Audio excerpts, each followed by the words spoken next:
Top of the morning to all our viewers out there. You're watching Newsline coming to you live and direct from the Newsfirst studios here in Colombo. In the absence of your usual host, Hapuarahchchi, I'll be taking the reins for this morning. I'm Sharlan Benedict. Joining us this morning, our guest, Honorable Deputy Minister of Science, Technology, Research, Skills Development and Vocational Training, Deputy Minister Karu Paranawithana. A very good morning, sir. Very good morning. Thank you very much for joining us on this show. Thank you very much for having me here. Well, the situation is not great today in the country. People are facing many difficulties. And amid all that, the depreciation of the rupee is on the top of the list. So let's start off there. Yesterday, the governor of the central bank, Dr. Indrajit Kumaraswamy, speaking to media, said that there is no economic crisis in the country. But the people's story is something different. What is actually going on? The central bank governor is one of the dignitaries who are supposed to manage the economy. Then he has to say something about that. However, in my opinion, we are facing a hard time, economic hardship. But it is not only a local phenomenon, it's a global phenomenon. The depreciation of currencies, rupee, Indian rupee, Japan yen, Argentina, everywhere in the world, because of the policies adopted by the Trump's government in USA. There is a trade war going on between two countries, that is China, one giant economy, and the USA. And on the other hand, US has imposed several trade embargo on Iran and other countries. In this background, they have adopted another measure that they have decided to increase the interest rates of Deputy Minister Paranawithana, all of this is true. There is turmoil in the world economy.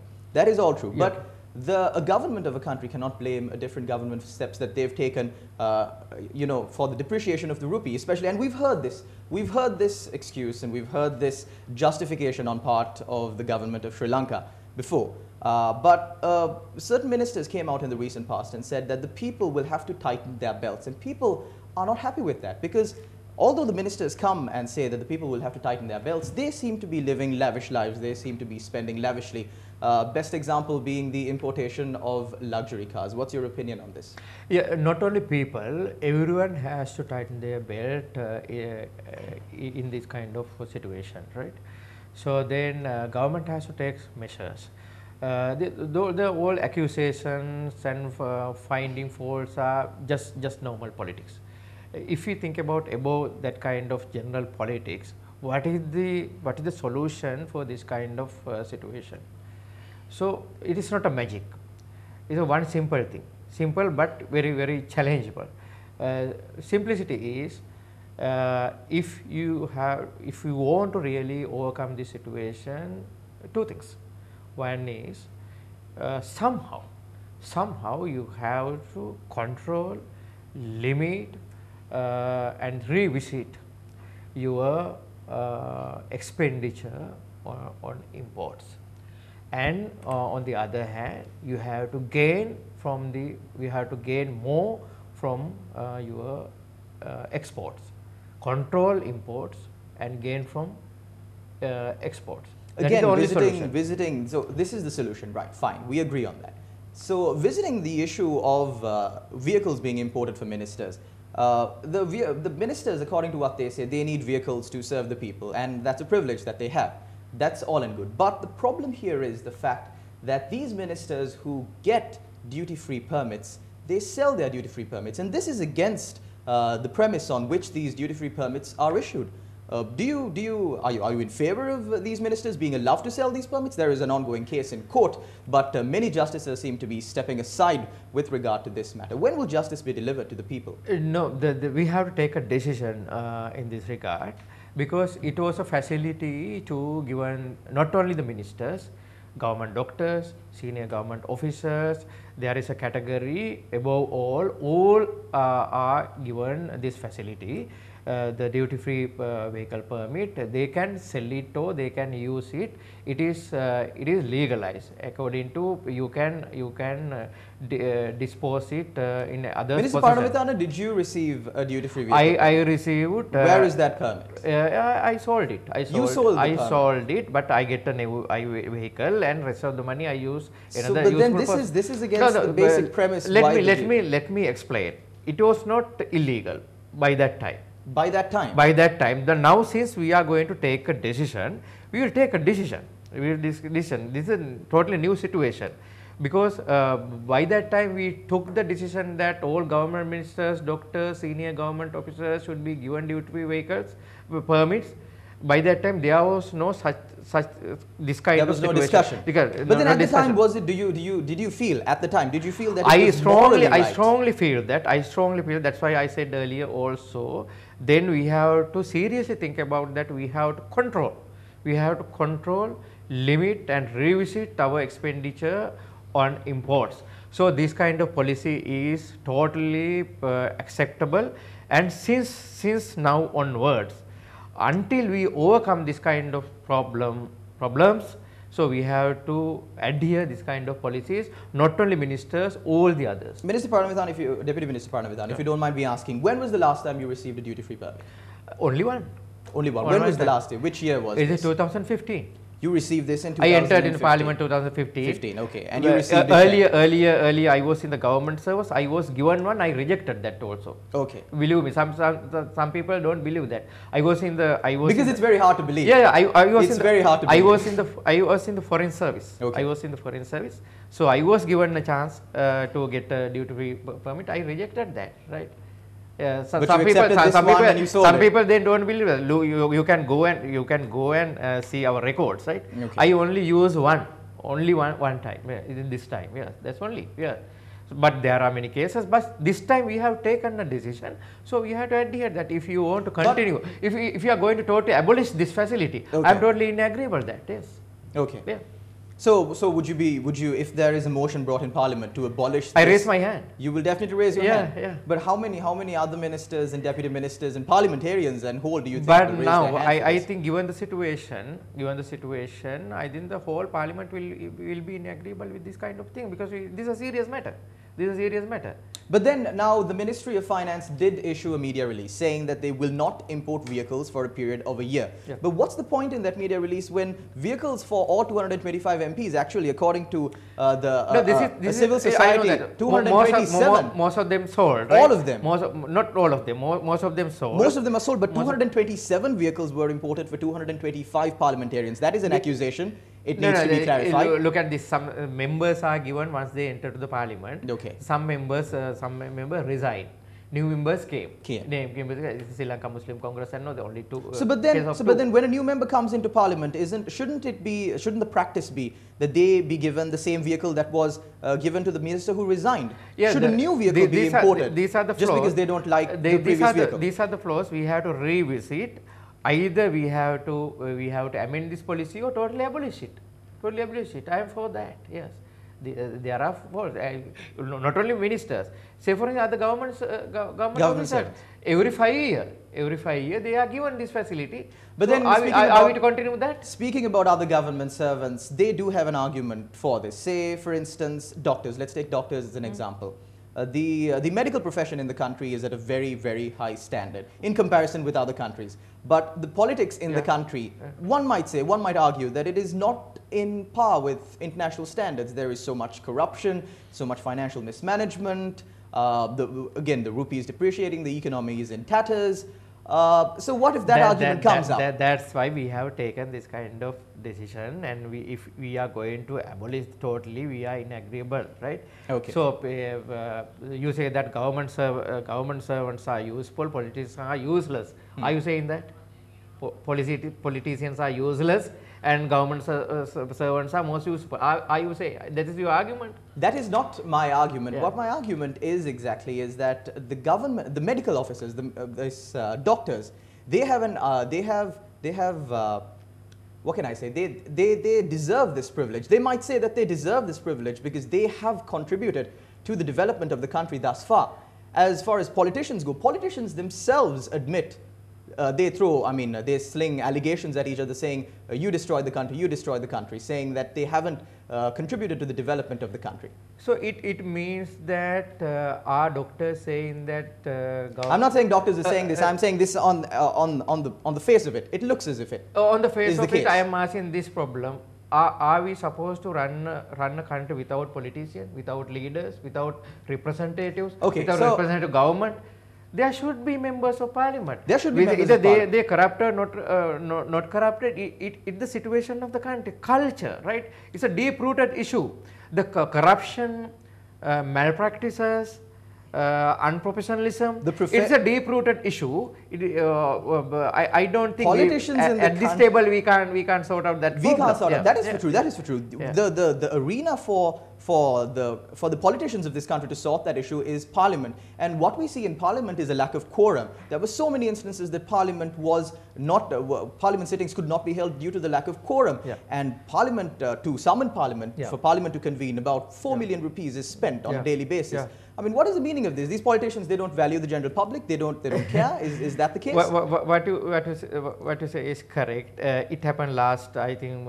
It happened a number of times recently. Sometimes it happened. Quite recently. It happened. Members are in the parliament. So out of 225 members, not even 25. Let me explain. In some occasions, members are in the parliament, but not in the chambers. But only one or two times in this duration of this government period. It happens 2 times. I was in the parliament, but it happens. So it is the level of professionalism of politicians, right? So you said the culture. You said the culture in Sri Lankan politics is wrong. Yeah. Who created this culture? Who created? Politicians. Not only politicians. That is. Who are politicians then? They are the sons and daughters of ordinary people. They are the sons and daughters of ordinary people. So that's why we have to look at this problem in a broader way. Who are politicians? They are not coming from the. But then the problem is politicians are all good people. They are all good when they are part of the general public. But when they come into office, when they get a little bit of the taste of power and the perks and privileges, that's when things swing the other way. The power, perks and privileges are to serve the people. Right? But then that's not being accomplished, is it? It is measurable. If that is the people are given a chance every 5 years to change your leaders, your representatives. That is the democracy. That's the beauty of democracy. Yeah. Democracy, I must say. It's not so beautiful in this country, though. No, democracy is a daily edition. It is not the end product. It is not a ready-made one. Democracy, you have to edit daily, as you journalists edit your newsline every day. Every day, look at newspapers, newsline. Democracy also a daily edition.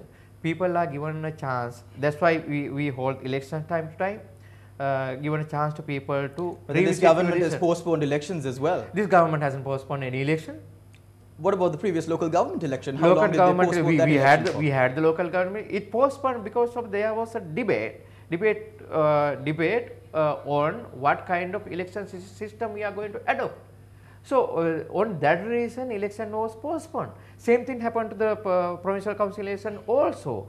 So if there is not that kind of a debate, if there is a common agreement on what kind of election system we are going to have, definitely we have to election. That's why as a party, as a government, as a member of parliament, we raised this issue. We said if we can't agree upon a new system, please have the election under the previous system. That's our stand.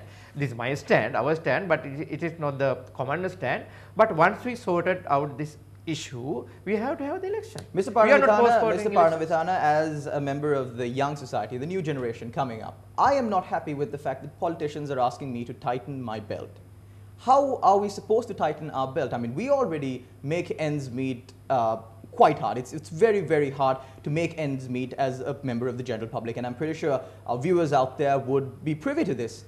It's not justifiable. It's not fair. It's point blank unfair for politicians to ask the general public to tighten their belts at a time when they have tightened their belts to the extreme. I mean, fuel prices are up. Fuel prices are increasing every month. And along with fuel prices, you get the transportation costs increasing. On the 1st of October, train fares were increased. all of these fares keep on increasing. Taxes upon taxes are being imposed. Who asked to tighten the belt? What politician? What politician asked? Ministers of the government. Tell me what minister. Tell you what minister. I don't think it'll be fair for us to accuse. Okay. We say as a yeah. I want to explain this. That's why I raised the question. Yes, politicians in this country ask people. Do you know about this politician who asked the people to tighten their belts? Say for instance, because I don't. Mr. Paranawithana, I can't name. That's why I asked. But I know that there is a perception. There is a perception, and there is a talk going in media. This was reported on news all over. Then you can't name, and I can't name. That's the thing. But I know that there is a perception that there's a notion that politicians, leaders in this country has asked people to tighten their belt. But it's a fact. The people mean who? Not only politicians, all the people. That's why the Minister Mangal Samaraweera this time introduced some rules on curtailing some imports of luxury vehicles and goods. That's for who? That's for politicians. But not for ordinary people. So yes, the question is, what's the point? There is no possibility. Since all the politicians have already imported their vehicles, it's 3 years into this government. This is the starting point. This is you can't import this kind of rule. So these statements made by Mangal Samaraweera and Harsha De Silva are all. I'm sorry. Yes, please do continue. So let me explain. Yes. You can't introduce this kind of ruling excluding politicians. This is a general rule, right? Okay. So say for instance, we are going to extend this policy for ever and ever. Or we are going to totally abolish this luxury vehicle imports of luxury vehicles. Yes. Yeah. So then there should be a starting point. This is a beginning. So you have to include politicians also. So it's true that most of them sold their duty-free vehicle permits, but this is a starting point. If we are going to continue this is a very good starting point. This is not the tighten belt of ordinary people. This is first of all we are capturing the privileged people, politicians, senior government officers like that. We are starting point that. But I know that there is an economic hardship in this country for ordinary people suffering because of the depreciation of rupee. So we have to take practical measures to overcome that problem. That's why at the starting point, whatever said by despite the central bank governors claim that there is no economic crisis in this country. As a representative of the ordinary people, I say that there is economic hardship going on and we have to overcome this problem. So Mr. Paranawithana, now you yourself admitted on this program that you have sold your duty-free permit. What is the logic behind this this limiting of import of luxury vehicles? What if duty-free permits are issued again? Would you be for ministers selling their duty-free permits? Me again? Yes. Would you sell it again? No, but we have to come across a coherent policy on this issue, right? I said that what I reject once a time a duty-free permit given to me. But then you sold the next. I sold the next, and I got a fairly good vehicle for me. Okay. I sold it with that money. I got a vehicle also, right? I am using a vehicle, so it's totally up to me. It was not illegal. Okay. That's the thing. It wasn't. If it is illegal, I'm not going to do that. Well, according to what politicians stand up on stage, they speak of patriotism. They speak of the love for the general public, the extreme need that they have to build this country. But what we hear is not what we see. I mean, their actions don't speak louder than their words. Their words far overlay their actions. Because when we look at the international arena, politicians, government representatiors, they are true civil servants. Politicians are supposed to be civil servants. The meaning of the word servant is a bit blurred in this context, because if you go to the very core meaning of it, government servants are far well off than the general public. The general public struggle to find 3 meals a day. And in foreign countries, we see, when we've reported on this over and over again, that ministers, government servants, they cycle to parliament. There are certain countries, these very well-developed countries, European countries, with more than enough money to spare. I mean, these politicians can afford to come to parliament in a helicopter every single day without putting the burden on the general public. But they are so humble. that they travel to parliament on a bicycle. Why can't Sri Lankan politicians simply follow this if they speak of such massive patriotism?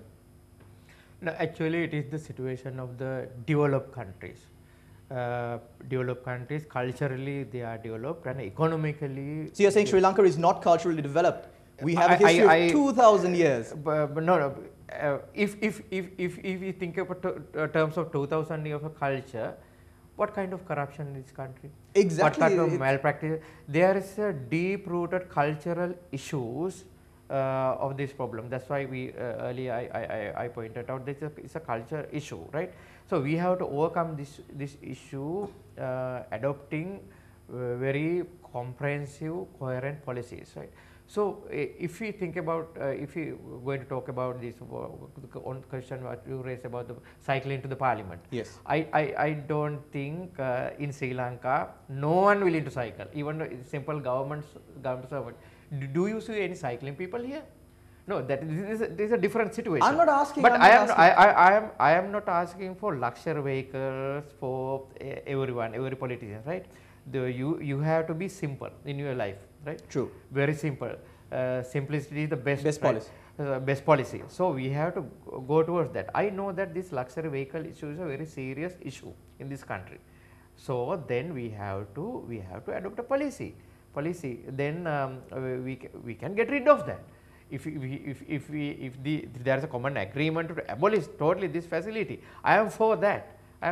But these facilities were given in a time where these kind of situation not forecasted or okay, Mr. Paranawithana, you speak of working for the general public. The government has introduced Gamperaliya program. Yes. What has the government done under the Gamperaliya program? No, there are 3 programs, not only alone with Gamperaliya program. Alone with the Gamperaliya program, okay, there are other 2 programs also going on, that is Enterprise Sri Lanka and the Hapuarahchchi program. Right? There are 2 other programs also. The Gamperaliya program is to upgrade the common facilities in each and every villages. So you build roads, wells, irrigation system, community halls, like that. It's a infrastructure development program at the rural level, and it is successful. And a lot of programs have been identified now.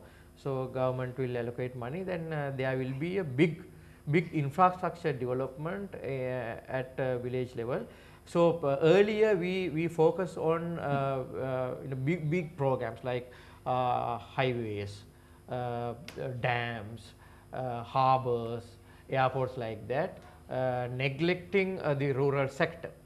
So in your TV station also you highlight several times this issue, but like in programs like Gammed, all those things, lot of infrastructure problems in the village level. So government is addressing this issue, introducing this kind of program. Yeah. Well, Mr. Paranawithana, you came into power. The government, not just you, the government, the United National Freedom Front, as your alliance goes, came into power on a bag of promises, and people are not happy with how things have turned out.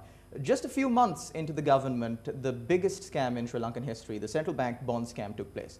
Okay. Following that, there were so many issues of corruption. I mean, corruption seems to be like democracy is supposed to be right now, a daily dose, as you said. Corruption seems to be coming as a daily dose, because I know this for a fact. We know this for a fact, because as journalists, we sit there in that newsroom and speak and write and edit about corruption every single day. I could take you in right now to the newsroom and show you the number of corruption cases that have cropped up. And it's pretty obvious that even the Attorney General's Department, the Criminal Investigations Department, the Financial Crimes Investigation Division cannot quite cope up with this much of corruption. But this is not what this government promised. So this government cannot blame this on the culture, on the political culture, because this government came in on the promise of changing the political culture, and they have failed to do so. Do you believe that the people should elect this same government the next time as well? Do you believe that you're still popular in the Ratnapura district, in your electorate? It's up to the people to decide that, because I can't. But what's your personal belief? I can't boast on myself, but I am pretty. Can you boast of this government? Its achievements? First on myself. Okay. First on I am not boasting, but I am pretty sure that I can win whatever the election, whatever upcoming election in my case. But if you look at the government, right, this bond scam is a serious problem. So no gainsaying about that. So we discussed it at the parliament, in committees, in various debates and all this. What we said, yes, this government has ethical responsibility to eradicate corruption in this country. This government has an ethical responsibility. Yeah, this government has the power. This government has the power. You people are in power. Let me explain. So then it happened. The central bank bond issue, not only this time, it has been happening for many times, many occasions, right? But this time, this is the time the issue came up in a bigger way. Now there are inquiries going on. The president appointed the presidential commission of inquiry. Then there was a big fact finding over that. So then the case is with the Attorney General Department. There are new court system established to oversee this kind of gross violation of criminal procedures in this country. So the culprit will be brought into account. But Arjun Mahendran is a fugitive. He's in Singapore. He was allowed to leave. Yeah, you have to bring him somehow here. But he was here. When he was here, why was he allowed to leave? Yeah, these are the flaws. I totally accept that, okay, right? But he can't hide forever. This is a small world. It's changing. I said earlier also, democracy is not an end product. You have to, it's a daily edition. So we Democrats, we are standing to overcome corruption, malpractices. We fight. Mr. Paranawithana, how much are you willing to sacrifice for democracy in this country? My life. But we've got politicians who've come and said various kinds of things like that before. But it doesn't seem to be happening. Yeah, it is your perception. So you ask how much I am going to sacrifice. What I have to say, I have to give you an answer, because throughout my political career, I am fighting for the democracy. Do you believe that bringing an end to this bond saga, the central bank bond scam, would at least purport to show that there is some sort of democracy in this country? Beg your pardon, please? Do you believe that bringing an end to the central bank bond issue, bringing these perpetrators to justice, will show that Sri Lanka does have at least a hint of democracy? Yes, I totally Then agree. why is the central bank bond scam not being debated in Parliament? It debated several times. But then the debate was delayed due to it was not taken up due to the lack of a translation. No, believe report. me, it debated several times. Okay. You debated the Presidential Commission of Inquiry. We had several debates. Now it is not the case. It is not the case of debating now. Bring the culprit into justice. Now this is a time for the action. Debate is over. Everyone knows that it happened, and there was a commission of inquiries. People know what happened and all these things. No point debating and debating. Now it is the time to have the justice. So you have to expedite that. So we are fighting for that. Yeah, that's why I am saying. Okay, so moving on, there is also a report in the Daily Mirror this morning. Over 75% of ministers, secretaries are family members. Yeah. Again, this government came in on a promise to end nepotism. Where are we at on that front? No, actually, if you are talking about nepotism, you have to think. You have to you have to have comparative analysis, right? Comparative analysis. This I can say that one union, ministers union, minister personal staff union. Yes, yes. Personal staff union mean whom they must be. This is a trade union. No, these are not every minister, only 75%. That's right. That's I believe right. this is the remaining 25%. This is personal staff. Okay. This is personal staff. Theoretically, the minister and the member of parliament, they are being given a chance to select their own staff at their own will, right? So they can select professionals or family members, right? If they are selecting professionals, that's their will. That's their will. But if they say that there is a circular, yes. If we are going to impose it in a 100% way, I am for that. Okay. But personally, if you look at my personal stuff, I think professional people are working. So that's great. But if you say that this is nepotism, yes, true. It is to certain extent. It is nepotism practice, but look at comparatively the past regime, what we passed. So it is a family government. It is a family government. This is not a family government. That is definitely something. We are talking about just the personal stuff. But earlier, what happened? The government was a family. I believe this is making headline news right now because people's expectations are quite high. Yeah. People's expectations were very high when this government came in. Yeah. And sir, unfortunately, we are drawing close to the end of the program. And on behalf of the organization, on behalf of our network, may I extend my greatest of gratitude to you for coming on this show and answering these questions so honestly. Thank you very much, sir, for being on this program this morning. Mr. Paranawithana, but before we leave, what future plans do you have for the country? The government has been in power for 3 years. Yes. We've got 2 years, maybe less than 2 years left. What are the things that the people can look forward to? Is this economic situation going to get any better? What do you have to say? Yes, we have to overcome this situation. We have to adopt very serious, coherent policies to overcome this economic problem. And personally, I am satisfied to a certain extent what I did for this country, being a new member of parliament and a new politician, say for instance, introducing the RTI Act and so on. And I am happy with my ministerial works in the vocational training ministry, but not 100%. Even me, I think that we could have done more, but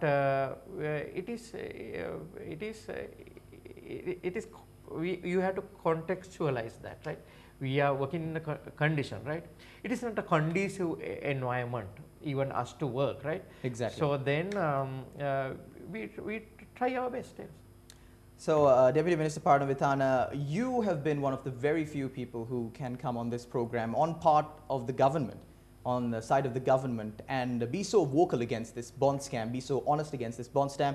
And on behalf of the network, let me thank you very much for that, sir. Thank you very much for joining us this morning. And that was Newsline for you this morning, quite an interesting show with Deputy Minister Paranawithana. Thank you very much once again, sir, for joining us. Thank you very much to all our viewers out there for spending your time with us. Take care and God bless. Thank you.